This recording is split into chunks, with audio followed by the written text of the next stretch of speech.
when you start questioning your worth and your worthiness as it relates to being in certain rooms, what you're actually questioning is God's judgment. God's like, so you think I didn't know what I was doing when I put you there?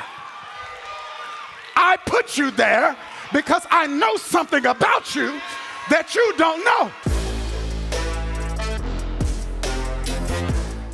He's a blind man, which means, or metaphorically, can speak to a person that's living life with no vision.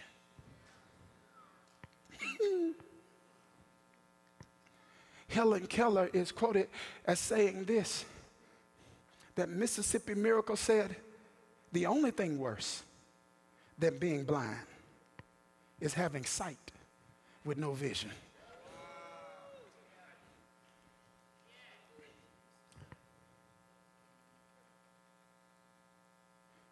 He's living a visionless existence. The text says he's been blind since birth, which means he's never lived life with vision.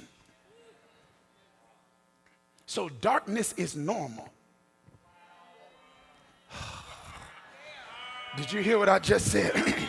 Darkness is normal. He's been in darkness so long now he knows how to survive in darkness. He knows how to navigate his way through darkness. Darkness is all he knows, so darkness is normal to him.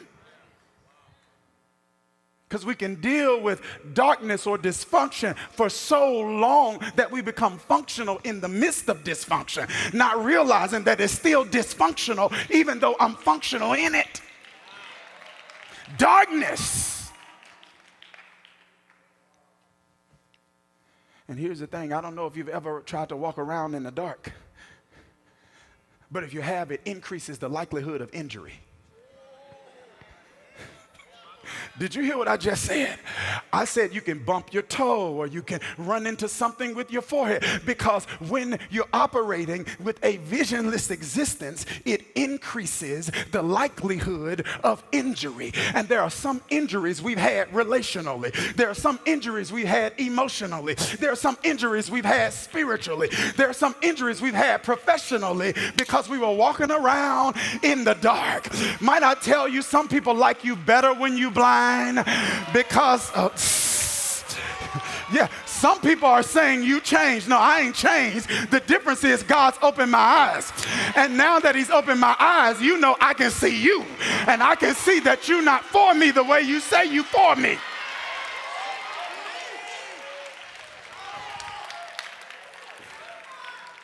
It causes injury.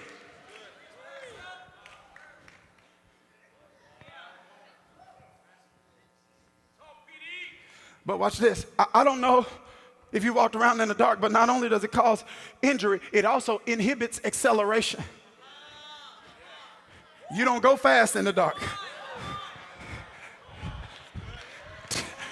Did you hear what I just said? You don't go fast in the dark.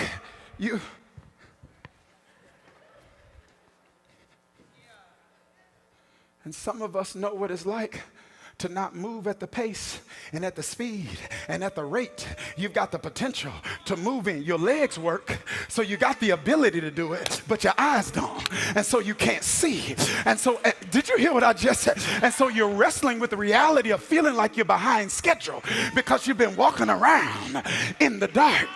But I believe at a change night, that's something that God can change. He can open your eyes, and when your eyes get open, you will experience acceleration. Somebody say acceleration. That means God can get you further faster.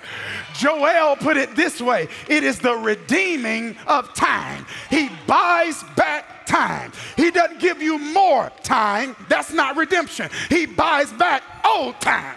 He takes, y'all missed it. Something took your time for you.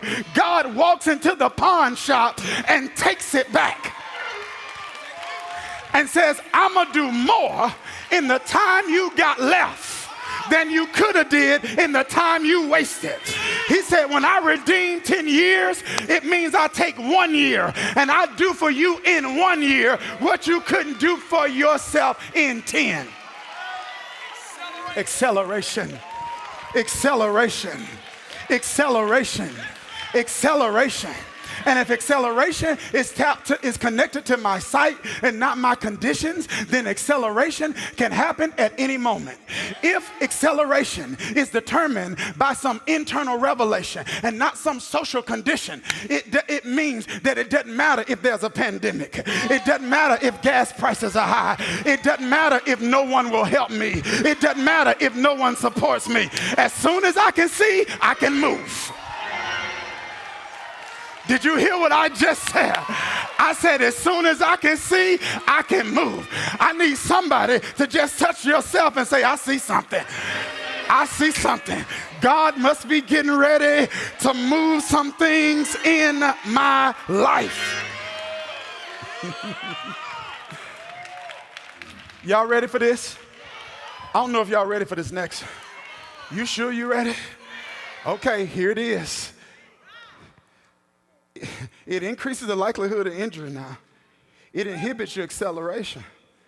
But when you're also visionless, when you can't see, it demands assistance.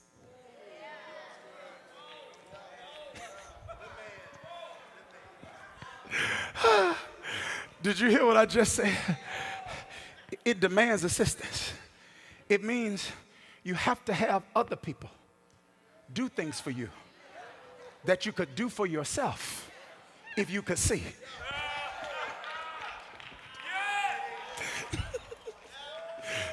It produces a codependency that's that would not be necessary if you could see.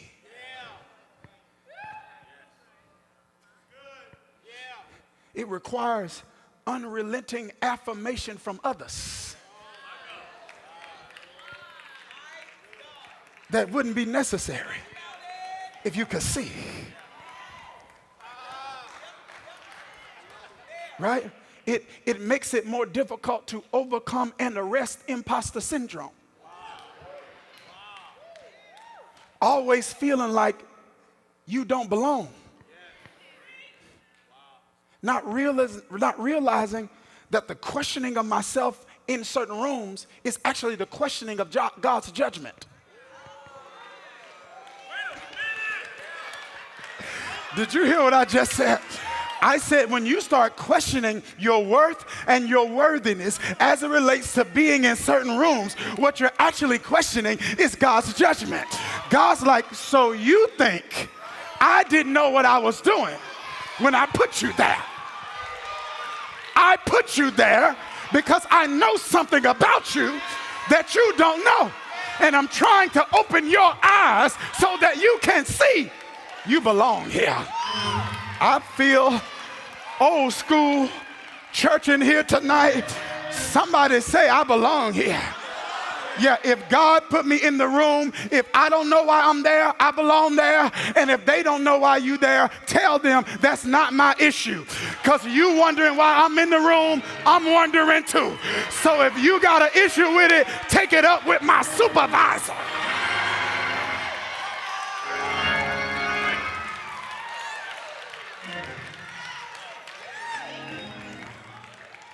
It demands assistance.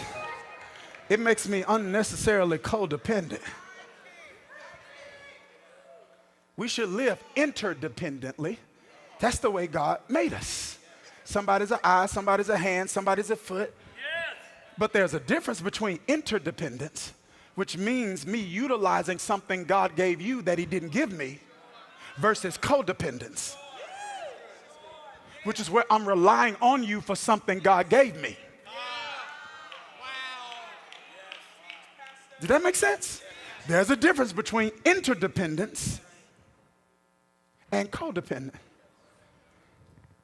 But when you can't see, there are things you want others to do for you that you could do for yourself.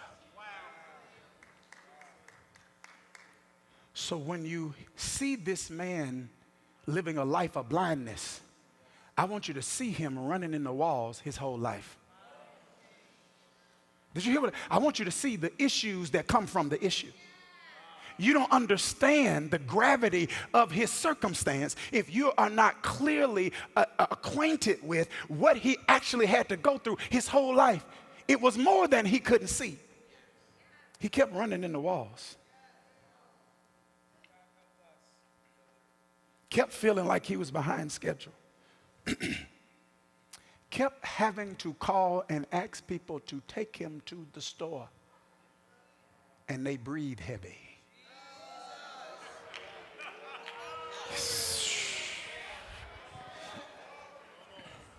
His whole life, he's dealing with issues that come from the issue.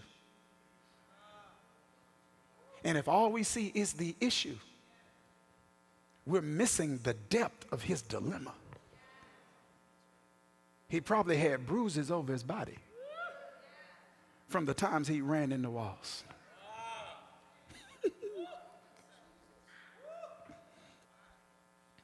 He's probably wrestling with his sense of worth emotionally because he's constantly relying on people to do for him what he wished he could do for himself. He's blind. And the Bible says,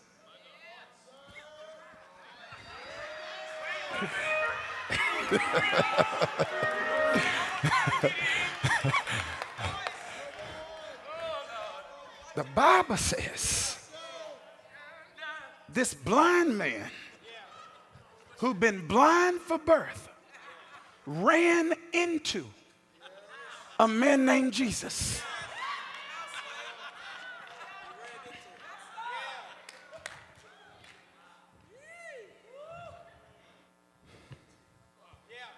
And his running into Jesus awakens in him an appetite for a possibility he never had an appetite for until he got around somebody that made him hungry. Let me say it. Did you hear what I just said?